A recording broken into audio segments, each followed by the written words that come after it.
Bandiraɓe musidɓe tedduɓe hettiɓe mi salmini on no feewi kadi mi juurima on no feewi kadi mi ñaaganimo on Allah moƴƴere kisale yaadede ha joni ko jaalal leñol arti e moɗon e yidde wallodirde e mon e bangeji ɗi fof so Allah jaaɓi ko jang cikkuɗen commission nationale de recensement des votes ɓe gasnata golle to batte yidde yaltinde jencuɗi walla mbiyen résultat élection présidentielle mbo 2019 mais wonko jiɗmi yo en kaldu seeɗa zéro violence woto hunde nde wat ngarmi ngarama somi haali ma won biɗo wawa wonde ala ina wawi wasde wonde ayi so tawi aɗa ngabba e lekki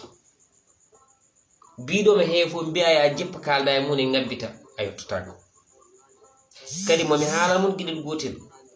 ko min liɓma umma e dewam wona gonga liɓɓe ko dow wonata kono wona less gueɗel keddiguel ngel holi jeeɗo jawdi ndi gacca ɓoggol ngol ka gujjo gueɗel keddiguel ngel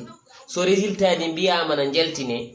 opposition darima wi so résultat ji ɗi jalti minen komin waɗi yoɓe grève hombo wiiɓe résultat ɗi so jalti deuxiéme tour waɗata holi biɗoɓe résultat ji ɗi so jalti ko ni ɗi jaltirta aha ndeke eɗen mbawi ɗum famde taki ɓe wiide noon ko eɓe gandi koɓe liggi eɓe gandi leydi ndi koko ƴettiɓe otage ƴettede otage woni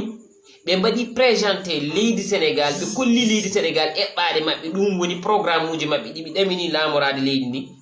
ɓiɓɓe leydi ndi nani koɓe kaali ɗum woni e nder campagne o Allah waɗi koɓe kalno ko ɓiɓɓe leydi ndi nani ko Macky Sall haali jii ko Macky Sall golle joɗɗini Macky Sall ɗum ɗo ala ko haalata hen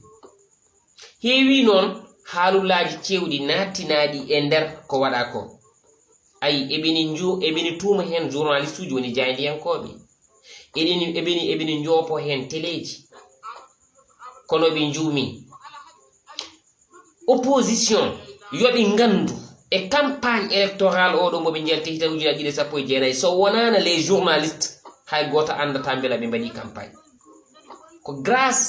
journaliste uji ɗiɗo ko Allah e nelaɗo mum e kamɓe jaltini golle ɗe opposition golle e nder campagne o so neɗɗo filmama toon ko journaliste filmuma so neɗɗo haali toon ko journaliste weeɗma micro kalɗa so neɗɗo haali toon ko journaliste windi yimɓe gandi ko kalɗa kala konngol maɓɓe toktol journaliste uji mbaɗa feere ha ngol mawno aduna o heɓa hen ko ɗum rokkiɓe fortinmo ɓe jogui o ko ɗum rokkiɓe popularité o ko ɗum rokkiɓe hande ha aduna waɗi ɓe découvrir so wonana ɗiɗo médiaji neɗɗo andatano Ousmane Sonko neɗɗo andatano Idriss Seck neɗɗo andatano Madické Niang andatano Macky Sall andatano Issa Sall wadde les journalistes encore une fois ina jogui koɓe ɓuuri hande handude ko wona gummiɗo fof fawa e maɓɓe peɗeli mumen gacci ngala e mon onon jayndiyankoɓe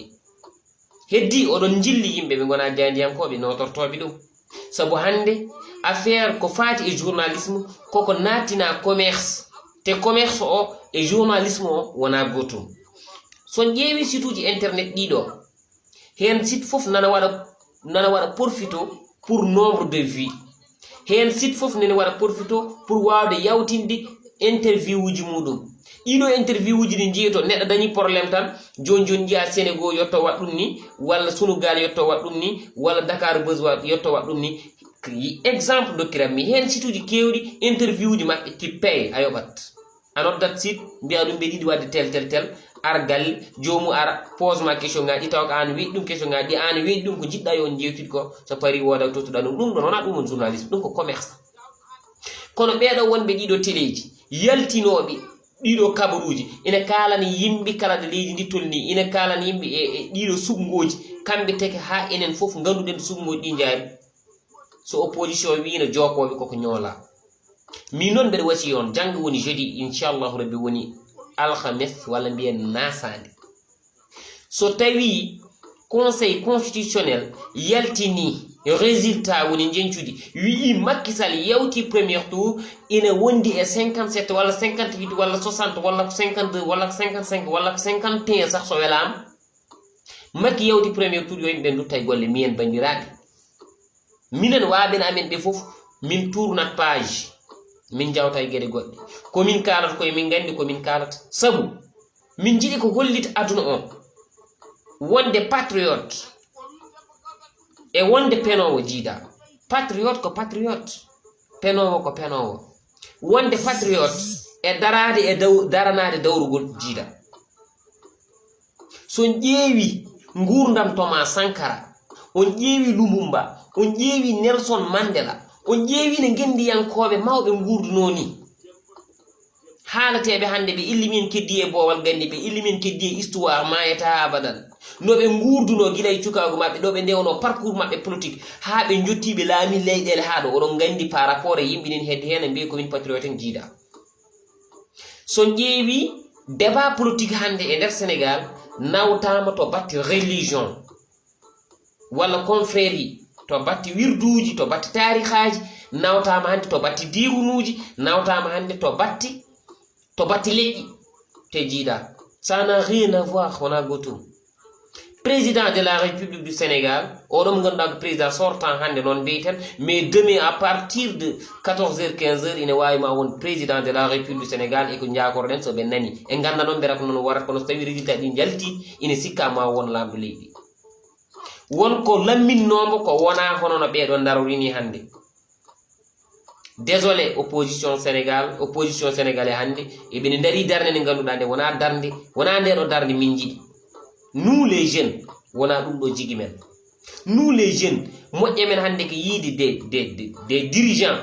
politiciens ɓe gandu des dirigeants ji politique ɗi ganduɗa ɗi hande ina daro darde timmude ngam andude holko woni leydi ay ala ko ɓuuri welde aduna e nunɗal ala ko ɓuuri welde aduna e wonde gongiyanke kono ala ko ɓuuri welde aduna wadde reconnaître ko Allah waɗi so Allah waɗi hunde neɗɗo jaɓat mo ganduɗa o so waɗi hunde sa salima o waɗat ko woni ko o waɗat ko waɗi ko ɗum wono ko ɗum woni ko kanko gonnuɗo ɗum ode tawno nattata wonde ko woni ko wonni ko kadi neɗɗo goɗɗo wawa ittude ko ɗum woni ko ɗum woni ko ɗum jakkatane wonde ko ɗum woni ko ha para an jiiɗo o ɗum ɗo wonta biiɗo o ɗum ɗo wonta o ittuma ɗo gonnoɗa ɗo o waɗa ko waɗi ko ala ko mbawɗa hen wadde kay so waɗi jaɓ so waɗi hunde jaɓ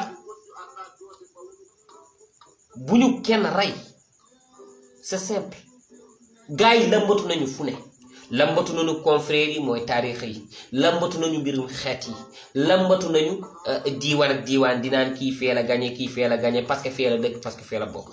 saa waay bu leen ñu yeb ku nekk ñala jur bëgg nañ la nit même booy dof sa yaay ak sa pap bëgg nañ la c'est la même chose Sonko tey ak nu ko yàlla munti def Ziguinchor bëgg nañ ko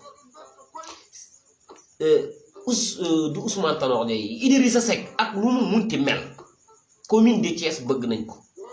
jaral na leen tamit lu ne Macky Sall ak nu mu munti mel waa Fouta bëgg nañ ko c'est simple comme bonjour et puis ñu bàyyi yu ñuy def yu sew yi di jéem a yàqate yenn mooy tey ji nii bu ma déggee gars yi di naan neɗɗo ko bandum jóge na fi dal fi di ko jéem a yóbbu beneen sens daf may xaw a jaaxal mais neɗɗo ko bandum mooy entre Ousmane Sonko ak Ziguinchor loolu mooy neɗɗo ko bandum parce que fa la dëkk gis ngeen nu mu fa gagné amul feneen fu mu gagné ci région yi fu dul Ziguinchor parce que foofu la dëkk seen doom la neɗɗo ko bandum parce que Macky Sall gagné na largement ci Fouta parce que fa la dëkk aussi neɗɗo ko bandum parce que Macky Sall gagné na Fatick parce que fa la dëkk fa la xam fa la yaroo mais neɗɗo ko bandum mooy Sidi mooy ki nga xamante ne mooy Idrissa Seck gagné na commune bu Thiès neɗɗo ko bandum mooy par exemple Idrissa Seck gagné na Touba mais c'est simple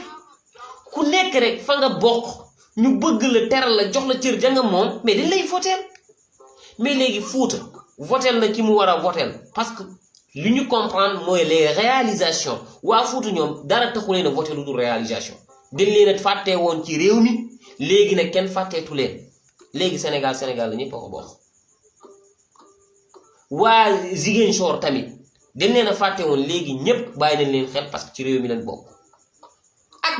ñeneen kenn ku ne la tax nga voté yow yaa ko xam donc il n'est pas question que ñuy duut baaraam ñi di def fii li ñuy wax kumba am ndey kumba amul ndey len nag dinaa leen ko wax ku xamul buur saay na ñu ni la buur dee na il faut que kenn ku ne jéem a yem ci kudd ñu roof ko ci gayta moo gën a et puis kenn ku ne nga jéem a yem sa place nañu may nit ñi jàmm ñun on a des choses yu ñu war a def lu dul topp politiciens yi di wax bis bu nekk il est temps que ñu tourner page bi man bëgg naa su may waxaat ci affaire su may defaat beneen vidéo ma wax ci leneen quoi mais bëggatuma waxaat ci politique parce que ñun mënuñu fi nekk avant campagne électorale ñu nekk di wax pendant campagne bi ñu nekk di wax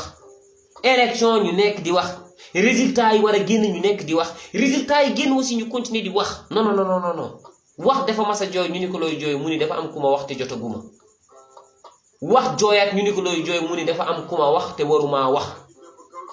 ñu fekkaat ko muy ree mu ni ñu ni ko wax looy ree mu ni parce que dañ maa wax ca anam bañ ma war a waxee mais ki ma war a wax def ma war a wax parce que xam na nan la may waxee kon nañu góorgóorlu lu ne ñu jox ko cëram et puis ñun jeunesse bu ñu kenn foowee ñun ñooy futur président wu réew mi ñooy futur dirigeant yu réew mi ñun tamit ñoo war a ëllëg ci biir nekkaat ci ñi nga bokkaat ci ñi nga xamante ni dañuy suqali Sénégal bu ñu nangu kenn di ñu naxaa len nag dinaa ko wax loolu laay mujjee wax képp ku fi woote ni man dama bëgg organiser manifestation ci homme politique yii nekk fii di rëy lamiñ lenn man mën naa ci d'accord bu Idi di organiser manifestation na doomam ñëw jiitu Sonko buy organiser na doomam ñëw jiitu Issa Sall bu koy organiser na doomam ñëw jiitu Madické Niang bu koy organiser na doomam ñëw jiitu même ëllëg ci biir Macky Sall bu koy organiser na doomam ñëw jiitu képp ku koy organiser ci adduna bi maaj Sénégal na nga jiital sa doom jiital sa jabar jiital sa jarbaat jiital sa sët jiital sa taaw ak sa caat yow tamit nga topp ci ñun tam ñu topp léegi bu bal ñëwee war a rey ndegam sa intérêt la balaa mu ñuy rey mu rey sa doom mbaa mu rey la mais il n'est pas question ko ngeen di ñëw di jël booy yi di dugg seen biir maayen di leen promettre lu amul di leen sol lu amul di leen wax loo xamante ni yëruwul benn maanaa ëllëg ci biir ñoom ñu jiite manifestants yi ñun noq leen ñii paralysé ñii gumba ñii tëx ñii dee seeni waajur di jooy guddeeg bëccëg te kenn mënut a fay kenn bakkan ndaxte bakkan amul marché Caaroy de amul marché HLM amul marché Castor amul marché Colobane bakkan kenn du ko jaayaan suñu borom moo ko yor te jaay ko kenn ku fi yàlla jox sa bakkan na nga fooy ko ba nga ñàkk ko da nga dem ci yàlla ci loxoy nen et puis nañu góorgóorlu waxuma pour nii wala ne non man pour man fi ma far non soxlawul nëbbatu parce que olof Njaay day faral di wax ni ku ragal péete day wàññi wërsëg man du ma seetaan ba sama wërsëg di wàññeeku man fi ma féete xam naa ko voté naa pour Macky Sall et je confirme buñ ne woon demi tamit dañuy voté waat je vais voter pour lui donc amu ci benn problème et puis maa gis li muy liggéey moo tax ma voté ko te ñëpp gis nañ ko du man rek suñu ne woon tey ku voté Macky Sall da ngay dee kon réew mi xanaa kenn du fi des et puis gars yi ñoo nekk fii di ñu jommala même ñoom dañoo faa Macky Sall te xam nañ Macky Sall moo leen man li ci des nag ay wax kese la ay wax kasaw rek ngeen di dugal ay doomi jaamu di leen lor aussi mais ça suffit quand même doy na bu leen ñu ray waaye nit comme yéen a moom réew mi ñun dañu war a liggéey dañu war a xëy ci suñuy place toppatoo suñu liggéey toppatoo suñu njaboot aussi dund leneen jàll feneen dem feneen mais ça suffit yoni waay taal jàmm haala ñalaw mu politicien ji ngardo sukaaɓe tan na mbara sukaaɓe jamma e ñalaw mu hay goto haalata mais loolu mooy lan ngeen bëgg rek jël réew mi yëpp defar ko politique léegi dafa wattee politique mais politique waɗi ko période muɗum période on mbaɗi campagne mon électoral on jeehi on lappama ha ɓalli mon ɓuuti mais gasi mais après qu'est-ce que vous voulez lan ngeen bëgg taal réew mi taal leen ko ku fii taal réew mi yow yaay njëkk a dee balaa keneen di dee yow dañ lay suul ba pare nga dee donc bu kenn ñaan di taal réew mi et puis fitina day nelaw mais yàlla rëbb na ki koy yee jërë ngeen jëf on jaaraama mbeɗe welti e ko gonmi ko kadi encore une fois mi sottaki hen jamais au plus grand jamais on jaarama ko jaalal leñol abdoussalam ba one love